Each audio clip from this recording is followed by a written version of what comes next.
Hey, Hello.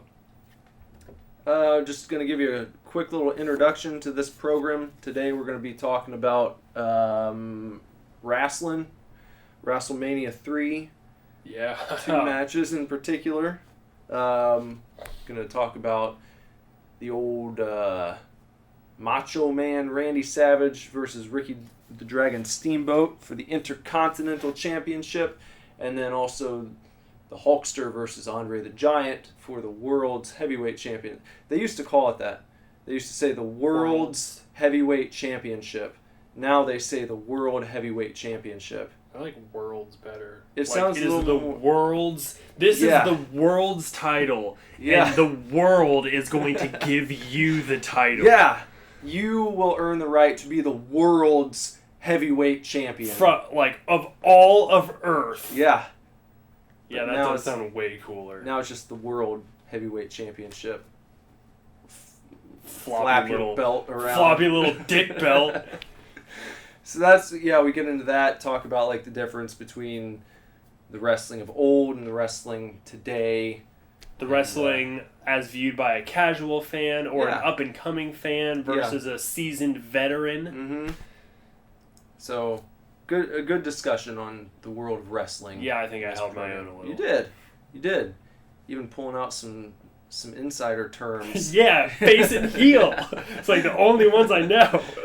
You did say push in reference to Roman Reigns getting pushed as a face.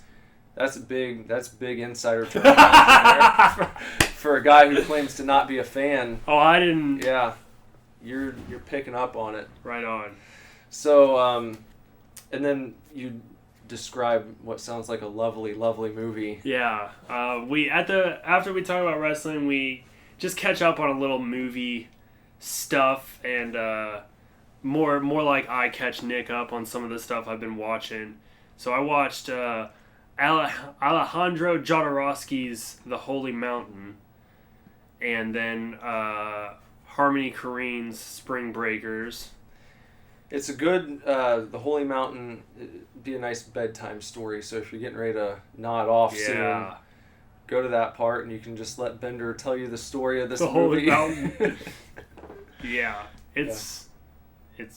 Listen to that part. And if you don't, for whatever reason, I don't even know if the Holy Mountain's hard to find. Aria is one lucky duck because she has it on Blu-ray, but it's pretty much because she bought it from a dude's personal collection that worked at buybacks. Yeah, and he it was Disc Exchange. Oh, okay. And he brought his personal collection to sell at the shop. Rest in peace, Disc Exchange. For fucking real, I don't even know what happened. I called up there and it was this number is no longer in service. And I was like, what the fuck? And then I went to their Facebook page. This was last month. And then I saw it was at the end of March, we were going out of business. I was like, what the fuck? Yeah, it's I know. A bummer, man. That place was awesome. Yeah. Also, rest in peace to Chris Cornell. Yeah, that just happened today. That was shitty, too. Mm-hmm. I read about that, really late before I went to bed. It's you see that fucking... It sucks. You look over and see someone's name trending, and it's fuck no. Yeah. Come on, and then, yeah. I heard it was it suicide? Yeah, he hung himself. Fuck.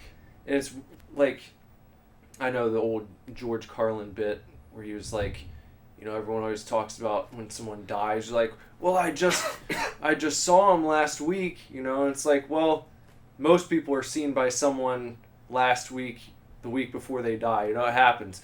But no, I saw that he had posted, just from outside the marquee, he took a picture and posted on Twitter where Soundgarden was playing last night, and then apparently they did a full set and came out for an encore, and it was great, and then just he went to his hotel and killed himself. Jesus fucking Christ.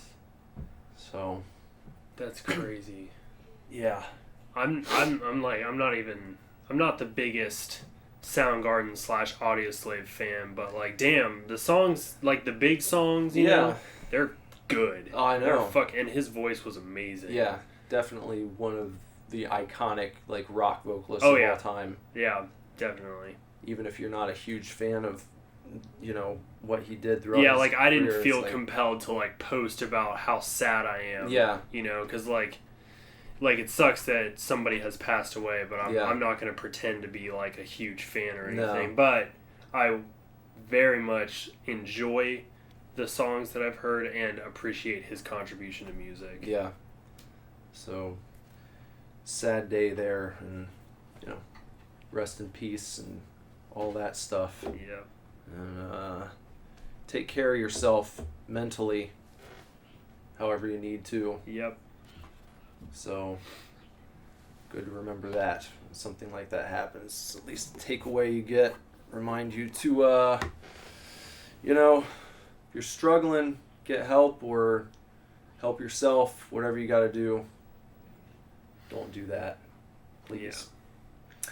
Yeah. Okay. On a happier note, and to wrap up this rather long intro that we said was going to be short, make sure to check us out all over the internet, because we are literally everywhere, pretty much, except for LinkedIn. I think I have a LinkedIn account, but I kept seeing the fucking emails, and I just unsubscribed yesterday. Oh, yeah. Yeah, because every day I would see, like, new contact suggestion for LinkedIn. No. So I finally found that unsubscribe on the email. It's always hidden at the very bottom. But you can find us on Facebook /SuperDivorce, Instagram.com, Instagram /SuperDivorceBand @SuperDivorceBand, whatever. It's late. It's not really that late. Snapchat SuperDivorce, Twitter SuperDivorce. Make sure to head over to our website, superdivorceme.com. Check it out. Is the preview that you posted on Facebook on the website too? Yeah. Yep. We have a brand new teaser snippet, clip it. Yeah, a little teaser snippet, clip it on the website that you can check out. Just a couple seconds of a new song. A demo version of a new song. Yeah. We haven't recorded yet. No. I got thoughts on that song though. Like good thoughts, like enhancement thoughts. Okay, that sounded like you were pissed off. I fucking hate those. I got some fucking thoughts on that. No. Like I have like references for that song. Good. Also add your email to our mailing list, and we won't spam you. But you will get a free song, a free demo that has been upgraded to the demo that I first played for you. Back. Oh yeah. Yeah. I thought that would be good. Giving out that one. It's a good one. Since we're into the teaser clips now. Yeah. It's a damn good one. Yeah. To follow me on social media, you can look me up on Facebook if you search Zach Bender. I don't know. If we have mutual friends, you'll fucking find me. And follow me on Instagram @BenderButt. That's it. Yep. I'm not doing it. You did it. And if you My Snapchat was lit the other day, but I'm still not going to plug it. Okay. Well, because it's not an everyday thing. It might be like that's like insider shit now. Yeah. You have to go back and listen to old episodes to find out where else you can follow Bender on social media. Yep. And for me, just look me up at Nicholas Villars wherever you go. And am I on that form of social media? I don't know. Look up Nicholas Villars. See what happens. It's a fun game. And I guess that's about it for the intro, eh? Yep. So here's the podcast. Enjoy, chefs. We are not getting a divorce. We are not getting a divorce. We are not getting a divorce.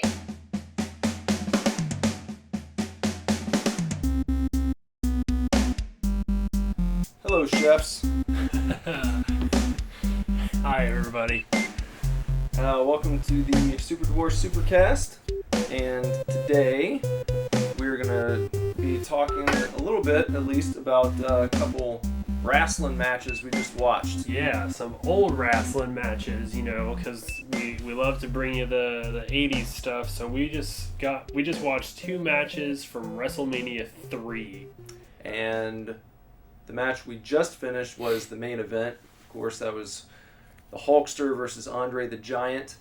And then the one we watched before that was Ricky the Dragon Steamboat versus Macho Man Randy Savage. So, Yes. The Savage Steamboat match was for the Intercontinental Championship, and then the main event was for the World Heavyweight Championship. Right.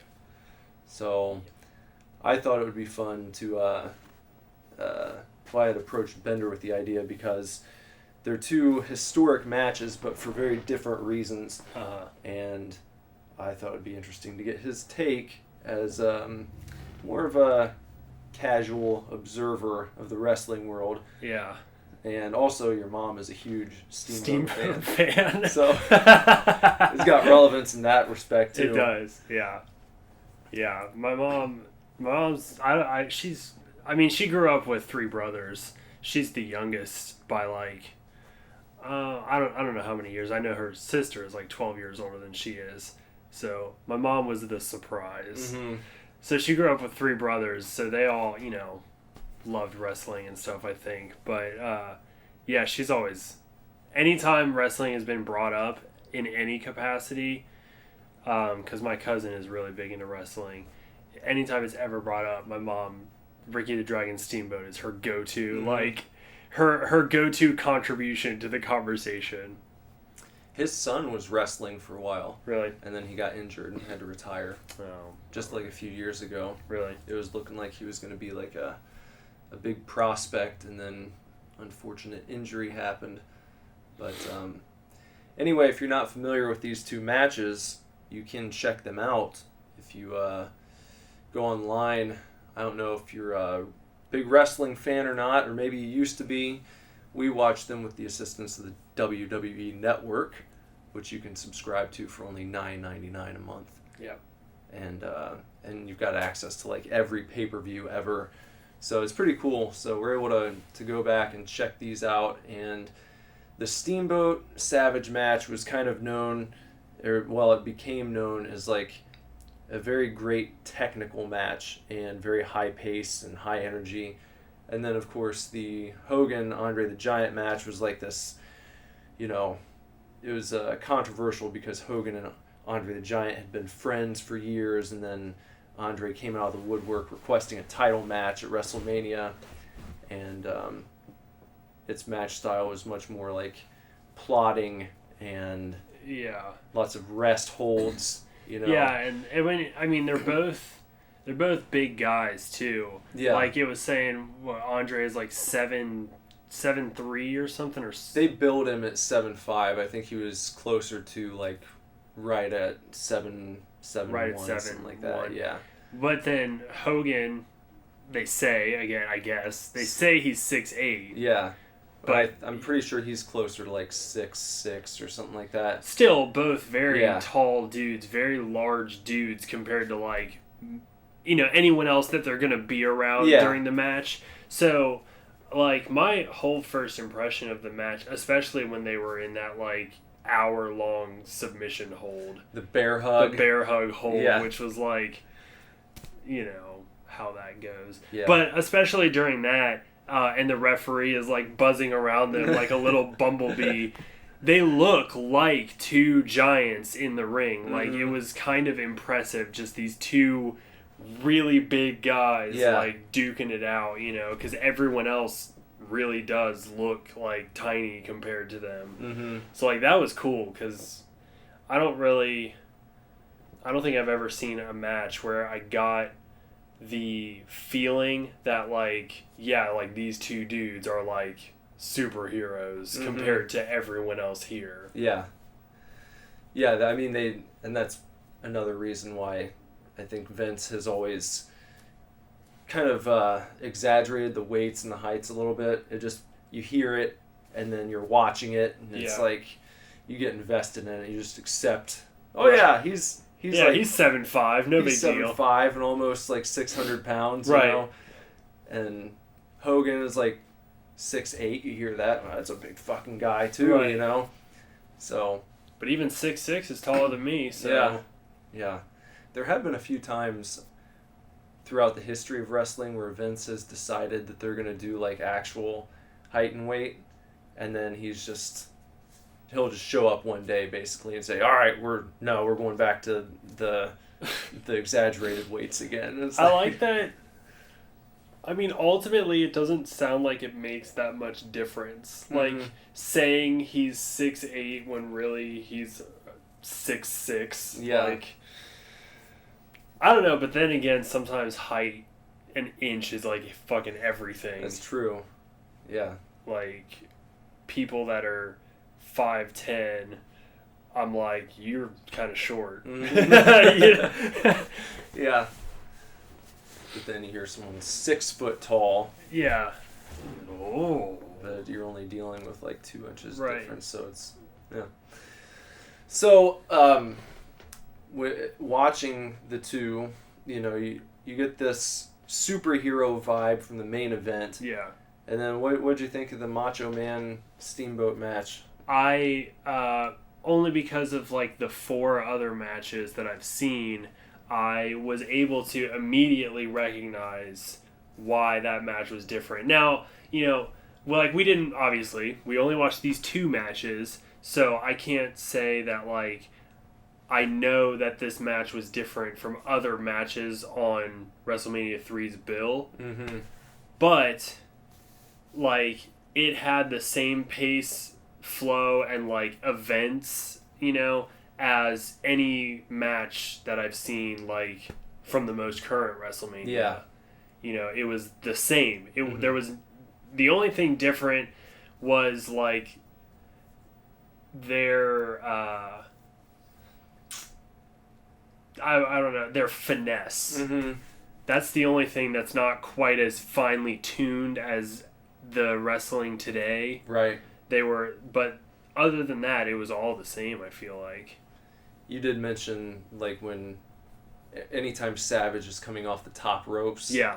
It looks a little different than what you're used to now because people are so exaggerated and over the top with like the crazy shit that they can do. It's basically you're dealing with like gymnasts. Yeah, you really at a point, and all the insane flipping and such. Like, I don't know if you've seen Charlotte do like a corkscrew moonsault. Like, I think so. She did one like. Didn't she do one during that like female elimination match at WrestleMania? So. Mm-hmm. She did it into like 3 people. Yeah. I saw that. I mean, but she was a gymnast like her whole life, you know. So it's like when you're watching the old stuff, you have to realize that they were breaking into new territory and they weren't lifelong gymnasts. Right. They were just like, all right, let's try this now and kind of push the envelope a little bit. Yeah, because now you've got, dudes that are, and ladies, that are jumping off the top rope and are going like completely like horizontal with the ground. Yeah. And just like spread eagle. Yeah. And then like landing on top of each other. I mean, like abdomen to abdomen, like hitting each other.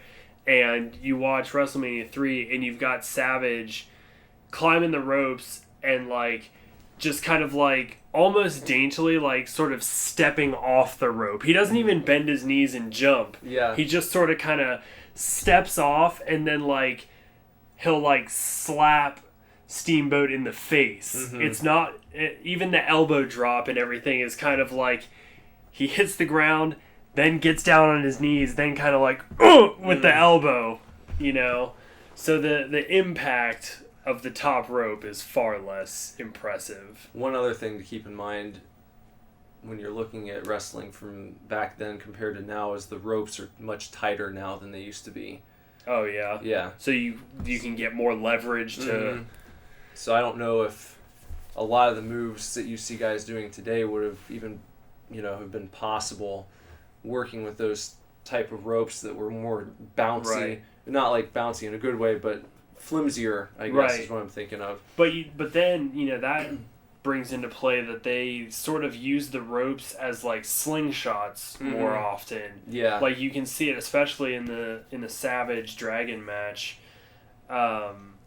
They're constantly like pushing each other against the ropes, expecting them to like fling forward. Yeah. Or grabbing body parts and like bouncing it off the ropes, as if like it's gonna hyperextend or something. Yeah. Even when Savage gets tied up in the ropes, like I actually however he did that, you know, because Steamboat throws him into the ropes, and then it, like, the finesse of that particular move, Yeah. you know, of course, after I just get done saying that they didn't have a lot of finesse, but of that particular move, he wraps his arms up like, Yeah. I mean, it's the smoothest transition. I think it's like when he bounces back, the arms go over the top ropes, Yeah. fall down beneath the middle rope, and then pull up. Yeah. But So it's kinda just locked like in. the way he did it. Yeah. You know, it really made it seem like, you know, the force of Steamboat pushing him was what got him wrapped up. Yeah. And it was really cool. And obviously, what were they called? His Steamboat's arm. Oh, the arm drag. Arm drag. Yeah, that was. Which, it would be tough to find someone even today who does it better than he did back then. Yeah. So. That was pretty cool. Yeah. The arm drag was cool.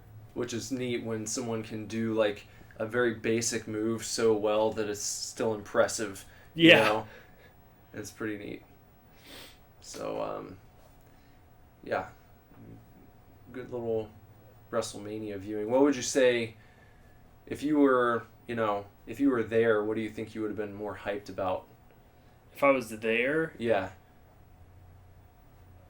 I don't know. Like if I was the same fan that I am now, you know, had the same feelings, but had been there, I think I would have been more excited for the Steamboat Savage match. Because I mean, even before I was not a wrestling fan, or even before I was a fan at all, I liked Macho Man. Mm-hmm. Like, I just think he's funny. Yeah. Like, I think his voice is amazing. You know, I think his short, you commented on his, like, it was only maybe like 20 seconds yeah. of a promo before he came to the ring, but it's just perfect. It is. It really is. Like,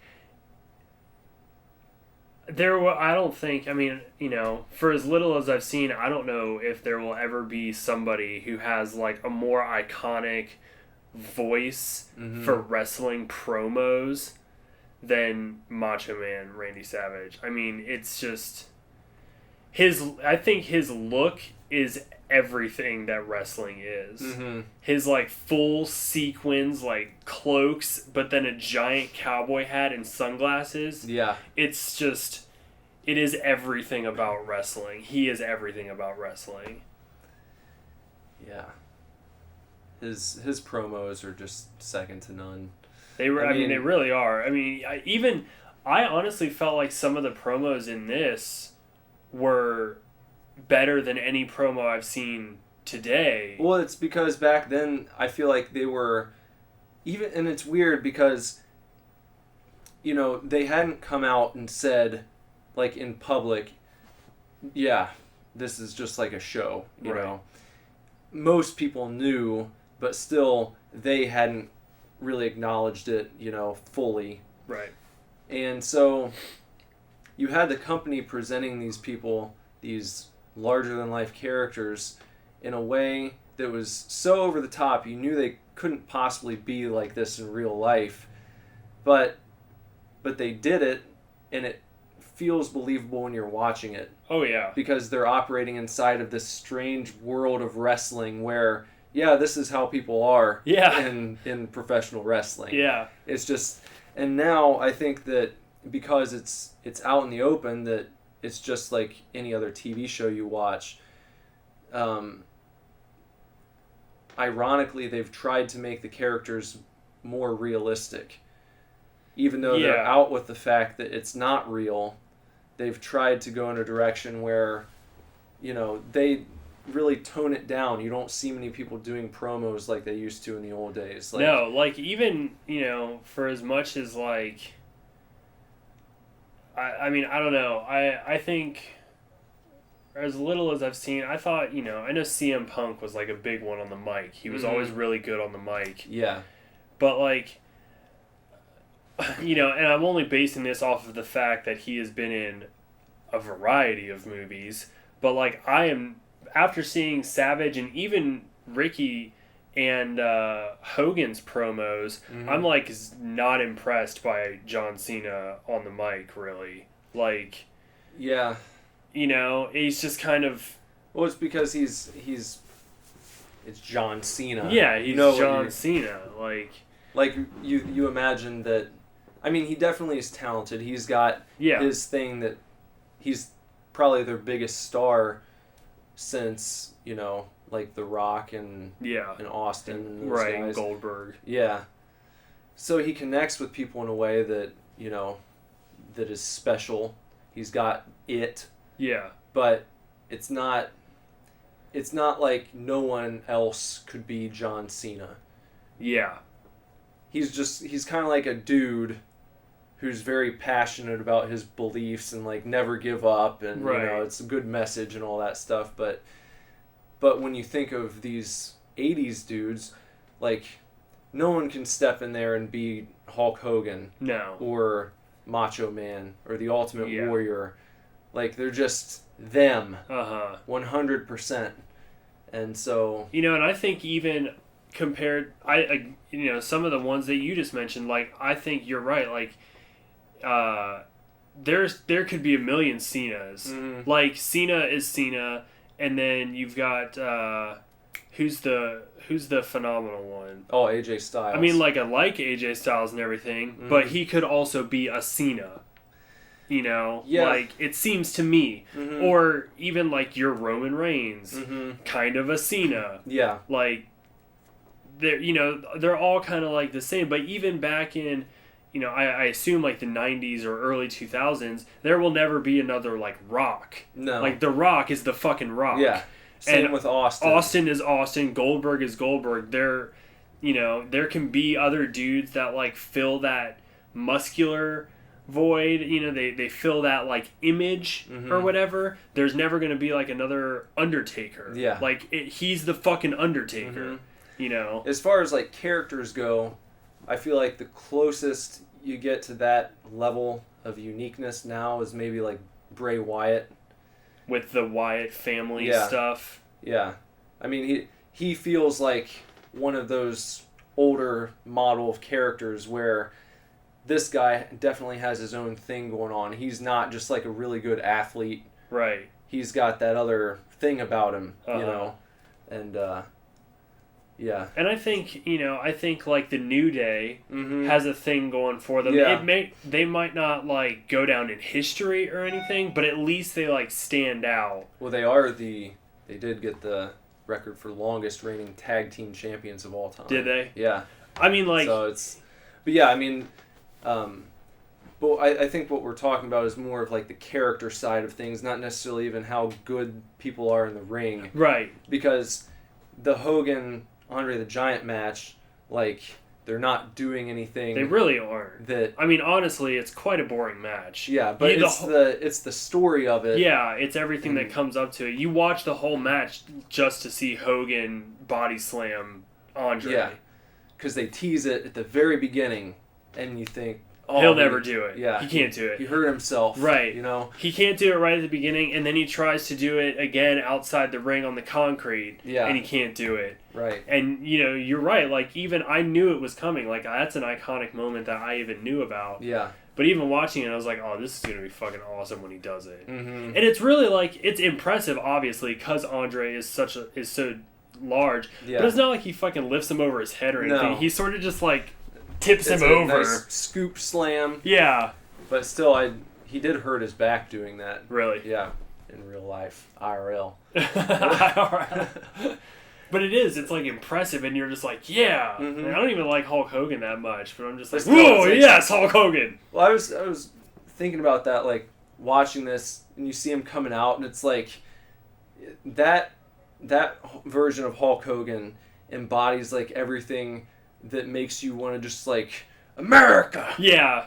Fuck yeah, just, like his whole theme song about I am a real American. Yeah. It's like, yes. Fight for the rights of every man. Like, and it was like, fuck yeah, Hogan. Yeah.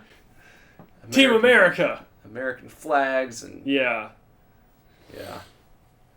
But it's cool. I actually I dug the old stuff. Yeah. It's fun. I love Piper's intensity because they show like a few clips. Oh yeah. Piper's pit, which was like his his show that he would do like Uh-huh. on wrestling shows sometimes, his interview program. Just like screaming At nonstop. Hogan, are you or are you not going to wrestle Andre the Giant? Yeah. That was pretty cool. It was cool to see. It was even for a second. It was cool to see Piper Mm-hmm. like in his prime, in his Yeah. heyday. You know, I noticed. I recognized Jake the Snake because I think Jesse like has his autograph in her booth, or you have it in the room. Or I've got something. one. Yeah, right there. Yeah, The Hall of Fame picture. recognized him Yeah. standing next to Alice Cooper. Yeah. Alice Cooper's just like, you know, Jake the Snake's like, he's talking about the honky tonk kid or whatever. Honky Tonk Man. Honky tonk man. He's just like, the honky tonk man ain't never gonna like hit me again. Like, I'll take you down. And then they're just like, and Alice, what do you think of all that? He's just like, well, you know, this is my hometown and it's the birthplace of rock and roll. So I'm gonna be in Jake's corner tonight and everything's gonna go really well. I'm just like, what? Just very, very like soft spoken and, He is. and proper. And just you know, like but I he's, feel in like his whole get up. it is whole thing, and I feel like every fucking metal star is like that. Like Yeah. you hear how Marilyn Manson is just like a very proper Mhm. dude, and you know will Yeah. like just talk, and he's like fine and everything. And just seeing Alice Cooper like that, it's so funny. Yeah. It was so funny. There was a bit of controversy with Jake the Snake back in the day because when they first started building him up, they wanted him to be like the next big bad guy. And they were going to put him, I believe it was going to be Hogan versus Jake the Snake at WrestleMania III. Mm. And what happened is they like had them start going at it a little bit, and people loved Jake the Snake. Like, he was a bad guy, and back then it was really weird for fans to like cheer a bad guy. It just Well, yeah, didn't happen too much. Right, you notice like when somebody, like when Andre came out Mm-hmm. to the ring, people threw trash at him. Yeah. Like he was the bad guy. He was Yeah. the challenger. No one likes the challenger. Mm-hmm. Hogan comes out and the whole stadium is like, "Yep," Yeah. because he already has the title. Right. He won, so we like him. Mm-hmm. Same with it was the same thing with the other match. With the Steamboat and Yeah. Savage. Like, I don't think anybody threw any trash at the beginning. Not at the beginning, no. Savage was more of a bad guy though. Yeah. So, but the reaction is amplified when Savage loses, you know. Right, It's when- like, yeah, as that's soon as- right. Yeah, as soon as he loses, they're just like, "Told you," like, Yeah. "Fuck you," and they start throwing trash at him Yeah. while he, you know, is like going back on the little cart, Yeah. the little wrestling, the mini ring Yeah. cart. But it's interesting because like nowadays, I know like they just like, I don't know, everyone hates Roman Reigns, Yeah. but they keep trying to push him as a face, Mhm. right? Yeah, exactly. And like, because I've heard you say like countless times, like if they would just make Roman Reigns a heel, Mm-hmm. it would make total sense. Yeah. And then people would actually probably Like start him. cheering him. Right. But it's because they've tried to, no, he's your good guy, you know? And it's been like 3 years, and he gets like the loudest boos out of anyone. Yeah. Even worse than like, who's the guy who's supposed to be their monster right now, like Braun Strowman. Oh yeah, I know that dude. Yeah. But he just beats the shit out of Roman Reigns, and the place is going wild for him, you know? So it's like the exact opposite of what it used to be. But I guess, you know, back then, Vince cut that off real quick because they did one show where Jake did his finisher, the DDT. I don't know if you know what that move is. You, like, get him in a headlock, basically, and then you drive their head into the mat. You just fall backwards, and Okay. and their head goes into the mat and knocks him out or whatever. Uh-huh. But he did that to Hogan one time at like some television taping, and the place like went wild for Jake the Snake, and he was like, no, and like pulled the plug on their feud immediately. And that's Really? when I think he went and got Andre to do this Uh-huh. match. So, Huh. because Hogan was the cash cow. Right. No one touched him in sales, merch sales, ticket sales, whatever back then. So, yeah. That's interesting. Yeah. That was cool. I'd want to watch more. Yeah. I want to see Ultimate Warrior wrestle. We should do the Warrior Hogan match. Yeah. That's a really good one. Yeah. I mean, again, not from a technical standpoint, but the build up and everything is wonderful. And then they did a sequel to that match in WCW in like the late 90s, and it was like one of the worst things ever. So it was really disappointing. And I thought the Dragon, the Ricky the Dragon and Macho Man was a pretty cool match. Mm-hmm. And it Macho Man being such an icon and really somebody that I liked, even not liking wrestling, but him being such an icon, but then seeing him wrestle like that, and versus seeing what Hogan and Andre do, it's just like, all right, like, not only is Macho Man the shit because he's a cultural icon, but like he fucking was the shit in the ring. Yeah. Like he was good. It was awesome. Mm-hmm. He kept up with Ricky the Dragon, and Ricky the Dragon kept up with him, and like their match changed the course of wrestling. Yeah. So yeah, it's cool because you get that appreciation, and in a way you can see like the two different aspects of wrestling and why people watch it, and you've got I like both, some people are like completely all in on the matches and they don't give a goddamn about any of the story, or they don't want to hear people talk, all that stuff. I like watching for both reasons. Yeah.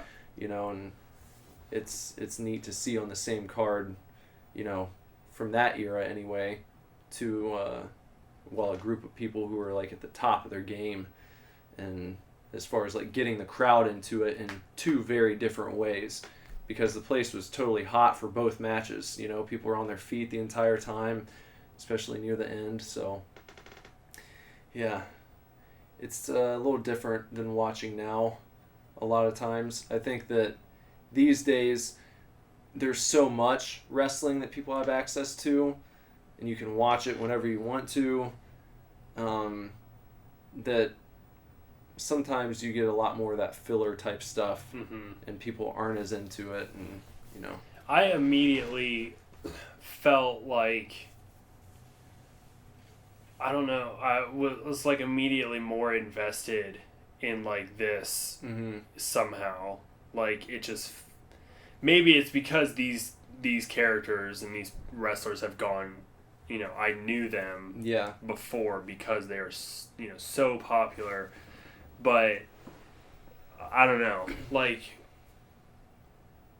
compared to some of the stuff that I've seen now, it's just kind of like, even though today's production is great and they put a nice polish on it, when you watch the older stuff, it still feels bigger to me. It's a lot of times. Yeah, it seems well, and we already kind of touched on this, but it seems so much more genuine. Yeah, even though it's an act, it has to be. And somehow though, like, what I thought about during all the promos was I was just like, they are flawlessly delivering their lines, and like I thought about it from a acting standpoint. I was like, these dudes probably sat around and rehearsed this monologue over and over and over and over, and it just like comes out line after line after line, and it just hits you.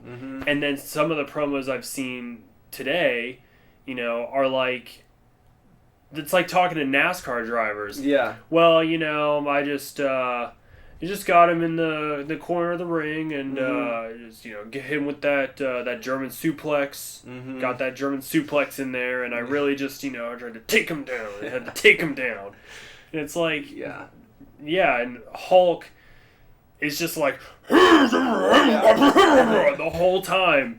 For like 2 minutes straight, he's just, the veins are just popping out of his face. Well, I'm pretty sure that like all the Warriors promos, he used to just, it was off the top of his head. Really?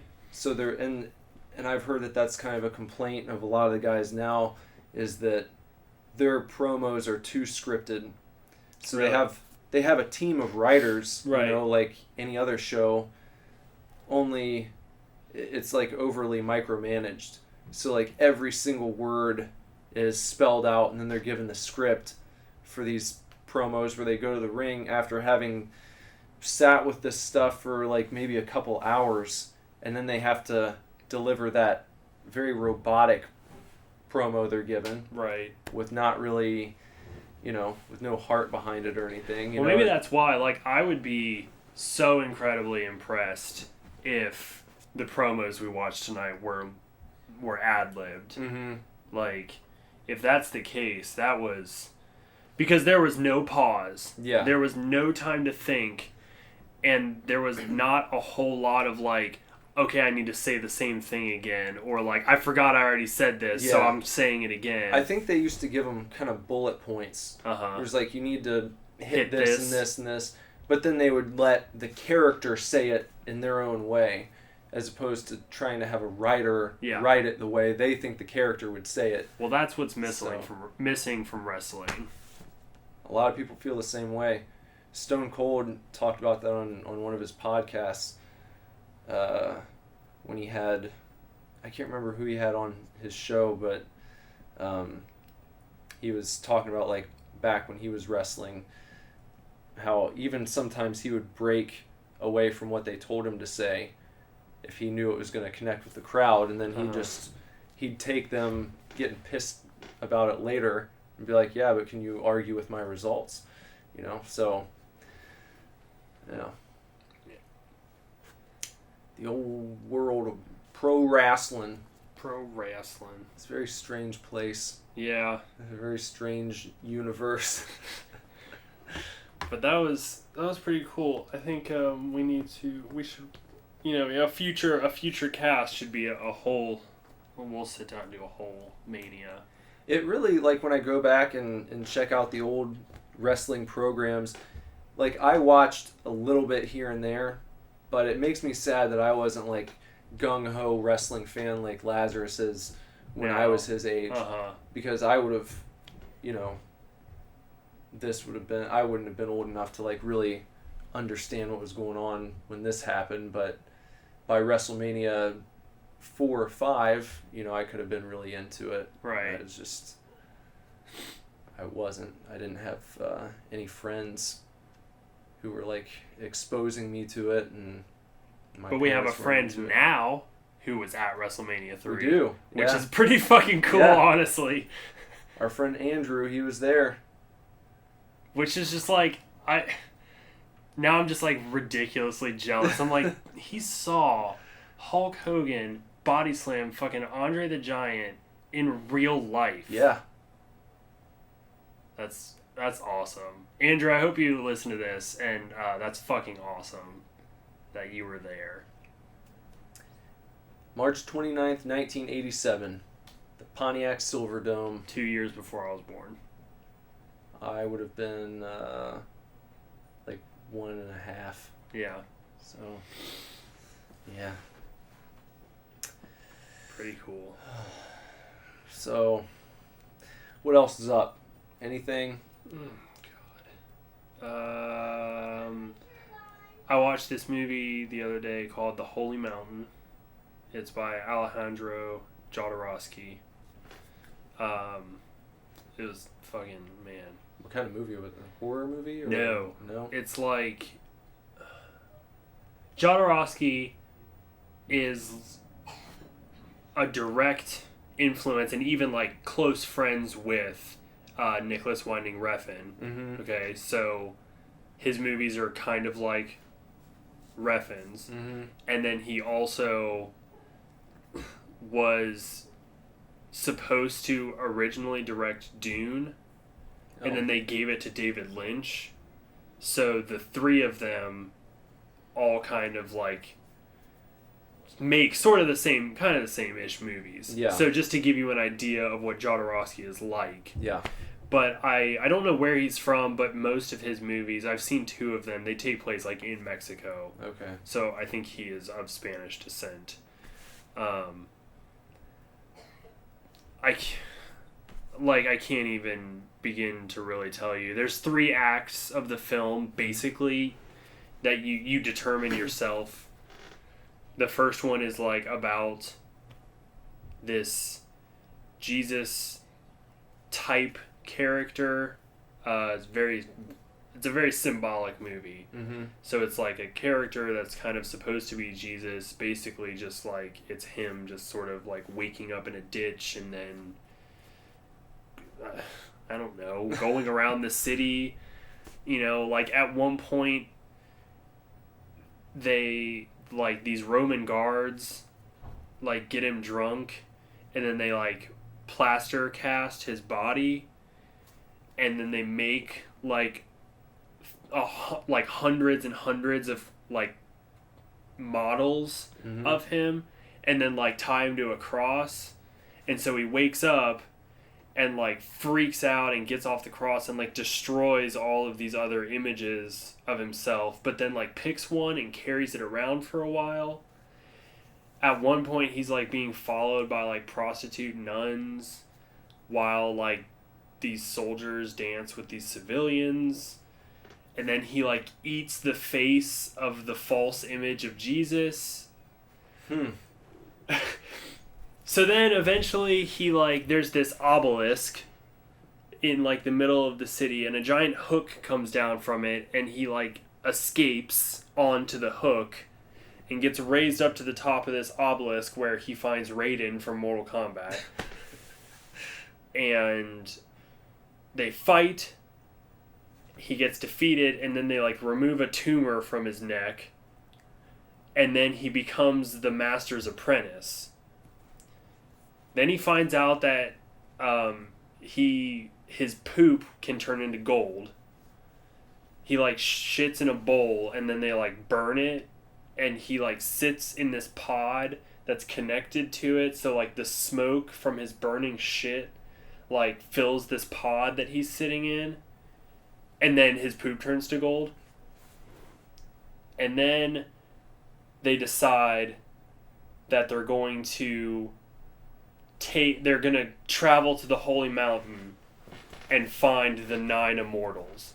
But before that, they have to gather together a team. So they're going to get a team of the 9 most influential people in the world. So, like, okay, Act 1. Okay. And then Act 2 is, like, the longest segment of the film, and it's literally just, like, each member of the team, like, introducing themselves, and there's, like, a 15-minute segment about, like, what they do and la-di-da. So it ends up being, like, an hour segment or so. But it's just, like, one guy, like, owns this factory where he makes masks that have the same look and feel as, like, human skin, and he has, like, a shitload of wives, and the company is owned by his father, who makes decisions by, like, fondling his wife's mummy. What? And then, like, there's, like, another woman that, like, makes, in a different character, she, like, makes weapons for the revolution. And there's, like, this dude who is the treasurer for, like, the president. And there's the police chief who, like, has a sanctuary filled with 1,000 testicles. They, like, murder a bunch of people and pull food out of their bodies. Okay. So this whole second act is the introduction of the team, basically, the Avengers. Right. A robot also gives birth at one point. That's one of the artists. One of the dudes is an artist. Anyways, third act, okay, is now they're a team, so they have to follow the master to the Holy Mountain, and along the way, they have to, like, become one. Like, one being, or whatever. So they all like burn images of themselves, the same like as the Jesus character did earlier, same like cast thing. Yeah. They like burn images of themselves and they burn all their money, and then they like go on this journey and they cross an ocean, and then they get to like where the holy mountain is, and they get sidetracked by this guy in lederhosen. And then they decide, they're like, okay, we're almost there. We just have to, like, climb the mountain. Oh, they also run into a guy who can teleport, but he can only teleport horizontally. So he says, like, they're like, oh, we're going to the top of the holy mountain. And he's like, fuck that. I'll just teleport to the holy mountain. And he teleports through it and back. And then he's just like, see? Like, I conquered the holy mountain. Like, and they're just like, no, dude, you have to go to the top. And he's like, oh, I can only teleport horizontally. It's almost over. Yeah. So then they, like, start ascending the holy mountain. Okay. They all face hallucinations of their own death, which include and are not limited to one guy who is just covered in tarantulas. Like, no big deal. And another guy who is being sprayed in the face with milk from a naked man who has a half bearded face, half shaven, and he is spraying the milk from two jaguar heads that he's holding on his chest. And he's just like, and it's just drowning this guy in, like, you know, so he drowns in jaguar milk. Face breast milk. Yeah. I really wish you would have watched my Snapchat story. Anyways, they make it to the top of the holy mountain. They see the 9 immortals sitting at their table, you know, across the way. The master, just like, they get there and he's just like, peace, I'm out. And he's just like, meditate right here for 3 hours and then go attack them. So he leaves, and the first apprentice, the Jesus apprentice, goes with him. And then he's just like, you're a master now, cut my head off. So the Jesus character, there's a conveniently placed sword, very convenient, and it's huge. So he like picks it up and he's like, here, cut my head off. So he, like, swings the sword, but ends up just, like, cutting a sheep head instead of the master. But anyways, then they go and attack the immortals. And, spoiler alert, the immortals don't exist. They're all just puppets that the master set up at this table. And then they all sit at the table after they have a nice laugh about it. And the master goes, we were questing for immortality, but what we truly found was mortality, and that is the most precious gift one can have, and reality is fleeting, but this isn't reality, and we are not mortal, and we will live on forever because this isn't reality. And then he looks and he goes, he addresses the camera, and he says, camera back, and the camera like pans back, and then you see like all the crew and the scaffolding and stuff, and like other cameras, and then they switch to another camera, and he turns to the camera and he's just like, we are all things, we are all just pictures, and blah, blah, blah. And then they flip the table and the movie's over. So it's like the ending of Monty Python and the Holy Grail. Yeah, it's just like that. It's really worth watching. I'm surprised Kyle has like never showed it to you, because he was commenting on my Facebook when I posted I was watching it. What year did it come out? I don't know. I think it came out in the 70s. Did it really? Yeah. Oh, I was imagining like all this elaborate like CGI and shit when you're okay. No, it's very movie. It's seen all practical effects completely. Some poorly done practical effects, but also it's like a very pretty movie.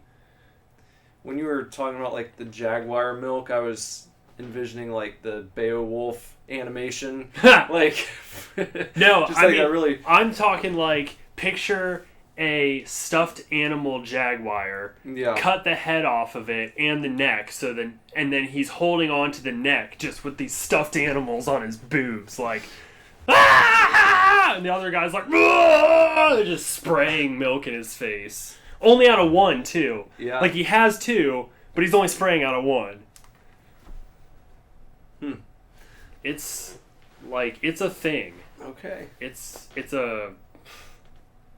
The other one that Jodorowsky has done that I've seen and saw previously is called Santa Sangre, and it's about like a boy who grows up in the circus and his father like cuts his mother's arms off, and so then he has like a vendetta against circus performers. So he grows up in a mental institution, but then escapes,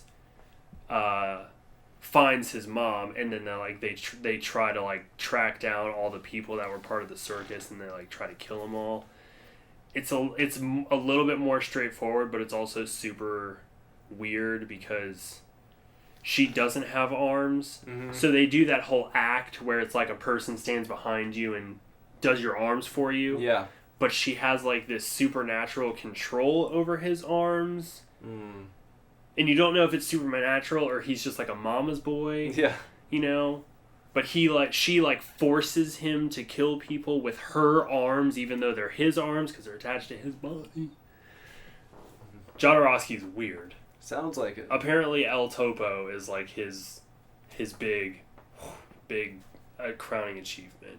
My friend Aria we swap movies all the time because she and Cody live like just a couple doors down from us or whatever.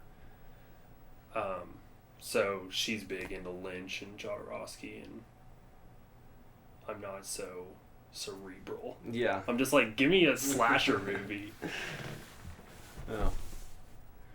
Does Cody like those movies? Cody hates them. Does he? Yeah. So does Lindsay. Yeah. Like, I explained Holy Mountain to her pretty much the same way I did with you, and then I showed her, like, my Snapchat story, and it cuts off, like, before the very ending, where they, like, flip the table and everything, and so I, like, told her about it, and she just goes, I fucking hate that. And she was like, I'm so fucking glad I didn't watch that with you. And I was like, well, probably, yeah. We watched something else the other... Oh, we watched Spring Breakers 2, which was that crazy movie with James Franco and Selena Gomez and Vanessa Hudgens. I don't know. You don't know about Spring Breakers? Well, it's directed by this dude, Harmony Korine, who is from, like, Xenia. Uh-huh. And he also directed this movie called Gummo. Oh, I've seen Gummo. Okay. I know Gummo. So, alright, I haven't seen Gummo yet. Oh, okay. Well, you're in for a treat. I know of Gummo. Yeah. So Harmony Korine directed Gummo, and, like, literally the only other thing he's done besides write a movie called Kids is Spring Breakers. So we went from Gummo to a movie with James Franco, Selena Gomez, and Vanessa Hudgens. It's actually, like... It's one of those movies that the preview, like, does it no justice. The preview makes it seem like a coherent, straightforward movie, and it's not. It's a very art house, like, we're gonna repeat the same thing over and over and over, you know? Like, I can't tell you how many times James Franco goes, Spring Break, like, in the movie. Uh-huh. They just play it, like, on loop. There's, like, a short monologue, like, you're never gonna get out of here. You're always gonna want to live here. This is the greatest place in the world. Spring Break. Like, it's just... Is it a comedy? No, it's like 4 girls go down to Florida for spring break and get caught up in drugs and crime. And Franco is a rapper who, like, facilitates this life of crime. Okay. Because it sounds like Spring Breakers. Yeah. Just sounds like one of those... It sounds like a party movie. Yeah. Yeah. It sounds like a comedy But in the preview, like, you know, it shows them with guns a couple times. So you're like, oh, this is going to be like a fucking party movie. Mm-hmm. And, like, you know, some shit happens eventually. But, like, it's a party movie. It's, like, not. Like, a lot of people, the reviews on it are really bad. And a lot of people hate it because it's, like, the preview tricks you into going to see an art house movie. Yeah. Like, it's an art film. It's not... It's not big budget Hollywood. Right. It's not a comedy. big budget Hollywood anything. Yeah. It's a fucking art film, and the preview does not make it look like that at all. Both Lindsay and I rather enjoyed it though. Like it's interesting. It's worth checking out. I loved the end. Like the last segment. Yeah. Is fucking awesome. But that's really. I know that's not. It's not 80s people, but we... That's okay. Yeah, no. That's pretty much all else that's been going on. And I've been... Lindsay has never seen any of the Alien movies except for the first one. She's never seen Predator. She's never seen Prometheus. She's never seen Alien vs. Predator. So, like, I don't fucking know how. I have no idea. So we watched Alien 2... 2 days ago. Yesterday we watched most of Alien 3. We're going to finish it tonight. What were her thoughts on Aliens? Too action-y. She didn't like it quite as much. She loved the Queen. Yeah. But that's why you watch that movie. She said otherwise it's a little too just straightforward action. She wants the horror out of Alien. And I was like, well, you'll like Alien 3. Mm-hmm. Which, upon rewatching, I very much enjoy. And probably enjoy the new one when it comes out. Oh my god, I cannot wait for Covenant. Oh shit, it looks so good. I still need to watch Prometheus. Really? I haven't checked it out yet. I have it. I'll let you borrow it. Okay. Oh, did you get a chance to watch... No. What? Nothing else from the Hughes-universe? No, I didn't watch any John Hughes V's. I haven't been able to. Well, I did Spring Breakers and Holy Mountain. And God love her, Lindsay was not 100% down to watch Breakfast Club or Such a disappointment. Or I don't get it. 16 Candles. Yeah, I don't. So probably like this coming Monday and Tuesday when I get off work at like 2:00.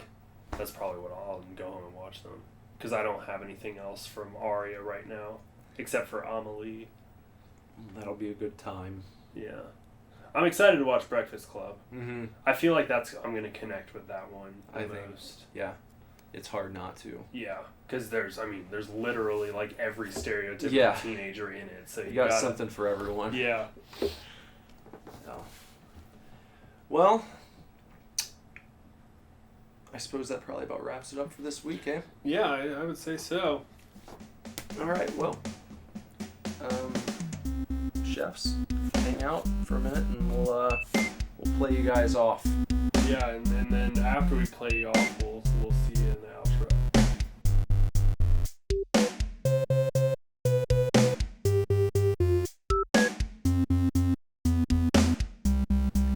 Did you enjoy Chefs? I enjoyed Chefs. I enjoyed Chefs too. Oh, jeez. Do you think you'd go on Iron Chef? No. I wouldn't do a cooking show at all. You wouldn't do any cooking show? No. You wouldn't go on Chopped? Nope. Against like people who were of comparable... No, because every time I watch Chopped, I'm like, I don't know how to do that. Like, I don't know what foie gras is, you know? What if it was like Chopped and there was like a cap on like the experience level that you could have? Yeah, but the same kind of thing. Like, I have 10 years of experience in a retirement home. So 10 years of experience in a retirement home versus 10 years of experience in a 2-star restaurant. What if it was Chopped retirement home version? Then maybe I'd do it. And you were only battling other retirement home cooks? Maybe. Yeah. Maybe. But then, maybe. I think you could do it. Probably. You made the crab cakes? Yeah, those are good. I do a good job. I know. But, like, a lot of times, MasterChef, Chopped, like, anything where it's like a home somebody that cooks at home normally, Yeah. or cooks in a smaller restaurant or something, every time I'm just like, I don't know what that is. Like, I can't do that. Would you battle Guy Fieri? Oh, probably. Yeah, I think you take him I down. can beat Guy Fieri. Well, chefs, thanks for tuning in this week. We realized last week that we were supposed to have a pizza party, and I think as punishment that we should have to wait until episode 90. Oh my god, yeah. But, yeah, alright, I guess so. I think that's a good slap on the wrist with the ruler. You know all about that, right? Sure. No, they don't really do that. No, not in Catholic schools, no. Not anymore. Unfortunately. It's a stereotype that's passed away. Yep. Yeah, episode 90 we'll do a pizza party because we missed our chance. Every Pathetic. 30 episodes, and we missed it. Now you guys have to wait 60 episodes to hear us eat pizza while we talk to you. For all of you out there who've just been waiting For the pizza party. Yeah. Tough. Episode 90. Stay tuned. And But up until episode 90, you can look us up all over social media. Nick, where can they find us on social media? Facebook.com/superdivorce, Instagram @superdivorceband, Twitter @superdivorce, and Snapchat superdivorce. And then at superdivorceme.com, you can stop on by our mother base there. And we have plastered right on the front of the page a teaser clip, video clip of a song in demo version from our upcoming album that we're going to be recording starting next month. And we're going to be releasing a new teaser video every week until the album is released. Woo! So do that, and then also sign up for our email list, and you'll get a free demo track, a full demo track song, electronic demo. It's not just acoustic now, so you can... It's super good. And then you can let us know what you're thinking on it and all that stuff. Yeah. And then if you want to get in touch with me on social media there, wherever you go, you can look up Nicholas Villars and see if I'm hanging out or not. And you can find me on Instagram @BenderButt. Yep. That's it. That's all. And, hey, what do we want to talk about next week? What's going on next week? I don't know. I don't know what's going on next week. Something like a good launching point for some shit to discuss. I'm looking around my office here, seeing if I can see something. What do you think? Do you want to do another, we did Transformers, do you want to do another cartoon series? Yeah, Was there anything else that had a movie? I mean, Turtles. Yeah. They didn't have an animated film, but they had the old live action. Was that from the 80s? Mm-hmm. Yep, I think that was 88 or 89. We could do the first 10 episodes of something. I think Thundercats and He-Man are both available streaming somewhere. He-Man might be fun. I've never seen anything from He-Man. I'm pretty sure He-Man is on... It's either on Amazon or Hulu. Yeah, it's on one of them. It just got put on one of them. Okay, why don't we do He-Man then? Yeah, at least the first 10 episodes or something. Okay. Yeah. And I mean, I'll have to look at it, see how many are in a season. Mm-hmm. Maybe we can do season 1. Okay. We'll check it out. They made a shit ton of episodes for that show though, so I don't... Yeah, sometimes season 1 is 15 episodes, and then sometimes it's 45 Right. episodes. You never know with cartoons. We'll find out. Yeah, We'll do some He-Man. Some He-Man. Okay. It's settled. So, we'll see you next week then. Enjoy, chefs. Super divorce.